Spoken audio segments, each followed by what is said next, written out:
Major General Gus McLachlan is one of Australia's most respected voices on defence leadership and technology, with a 37-year career in the Australian Army, culminating in senior command roles and responsibility for 35,000 personnel.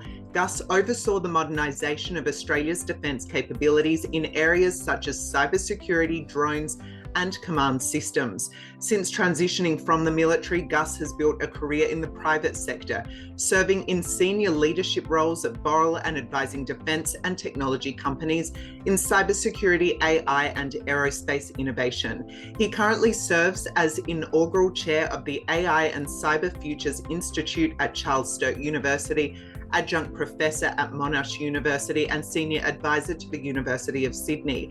Joining me today to discuss Australia's defence outlook and what it means for investors, industry, and innovation. Gus, welcome to the Stock Network. Thank you. It's great to be with you. Now, you've led Australia's land forces and been responsible for modernisation programs across cyber, drones, and command systems. From your perspective, how would you describe the state of Australia's defence today? We are facing an incredibly challenging situation, and I know people have thrown around terms like the most complex since 1939 or just before World War II, but I don't think that's an exaggeration. Part of it is, we've got the emergence of a new or a re-emergence of a superpower, meaning China, after what they call 100 years of shame, where they've been, the less than influential country than they've been for the rest of their history. And of course, we've got a new outlook in America, which is to some extent withdrawing from the world. So those two tensions make the Australian defence landscape as complex as I think it has been for a long, long time.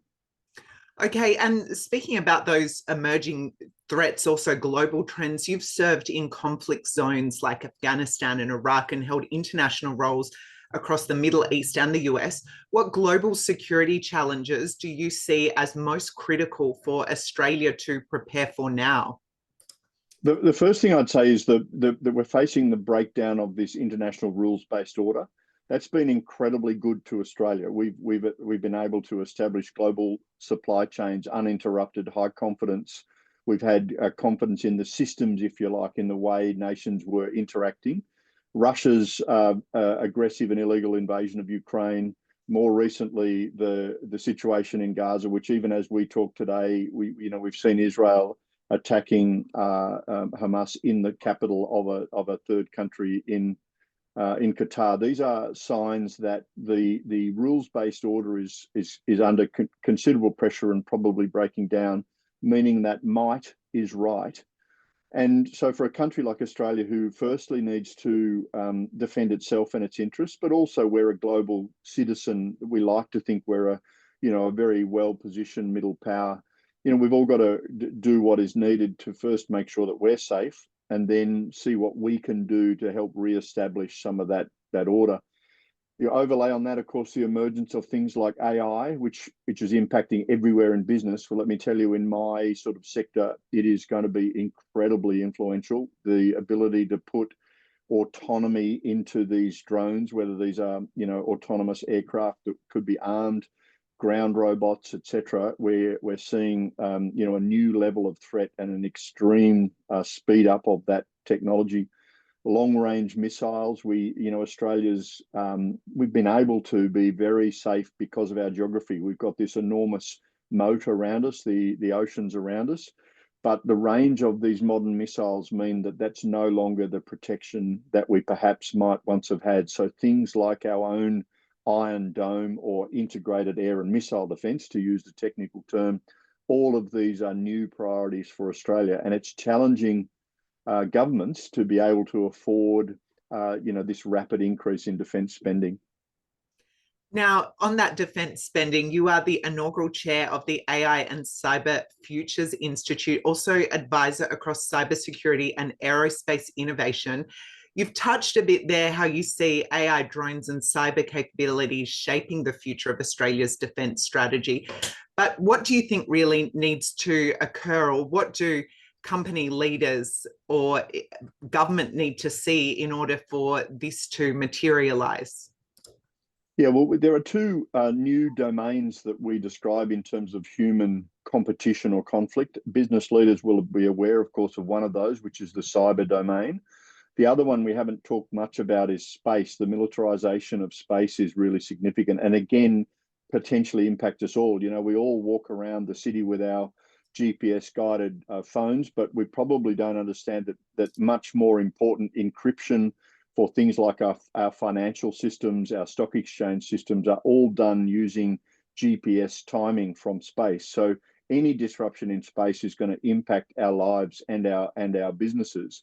So when you overlay cyberspace and space, these new domains where we can't necessarily see traditional conflict, we shouldn't be naive as to understand that actually I think they're the areas where conflict has perhaps already started, or at least competition.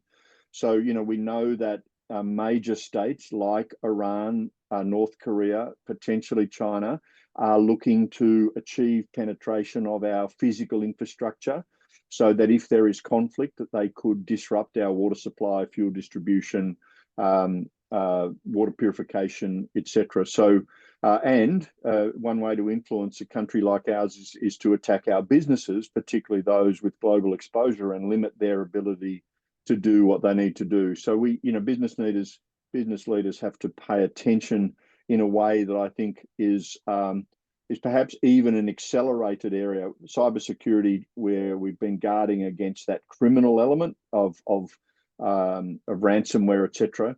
I think we should be preparing for a higher level of threat, which is the ability to pull down or disrupt, large chunks of the internet at any given time.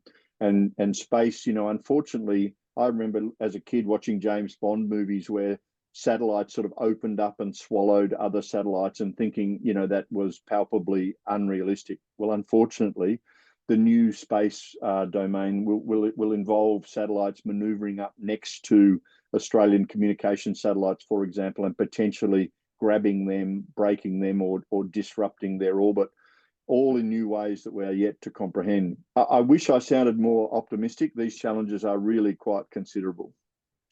Now, Gus, you've done a great job outlining the very complex and evolving nature of defence, and appreciate the next question isn't an easy one, but if possible, could you answer, what should Australians, whether in defence, business or the broader community, be most mindful of as we look to the next decade of security and technology challenges? I think you and I are talking in the aftermath of that massive Chinese military parade. And I think what I'd first say to people is, look, let's put behind us the memories of the benign China that perhaps we might have grown up with and we all hoped would emerge into the world as a sort of equal, rules following global citizen. And I think the reality is we have to prepare for competition. And what that means is business leaders need to understand that disruption is possible, whether that's access to our fuel for periods, whether that's the internet, whether that's access to space. And I know it's hard because there's a lot of inefficiencies involved for preparing for uncertainty, but understanding that your supply chains can be disrupted, that you may need to hold additional stocks in Australia, that you might need to understand particular choke points that you might have, and prepare for periods of disruption. Because if we can ride out those periods of disruption and coercion, then I think they become less likely, to be honest. If we're known as a hard target that is well prepared and resilient, I think that deters any country from trying to influence us. So while it is inefficient, and I wish we could return to those days of click and collect the next day, uninterrupted supply chains, I think the reality is I'd be advising business leaders to prepare for a pretty rocky period. I think we're going to see the bifurcation or even trifurcation of our global systems as America sort of starts to withdraw to a more isolationist position. I think we're going to see, probably rightly so, an emergence of a more assertive and confident China. And then perhaps the third leg of the stool might be Europe. And Australia's got to work out where we fit into those systems and how we work potentially across 3 different systems and markets. Major General Gus McLachlan, thank you very much for your outlook on Australia's defence sector, and very much appreciate your insights today.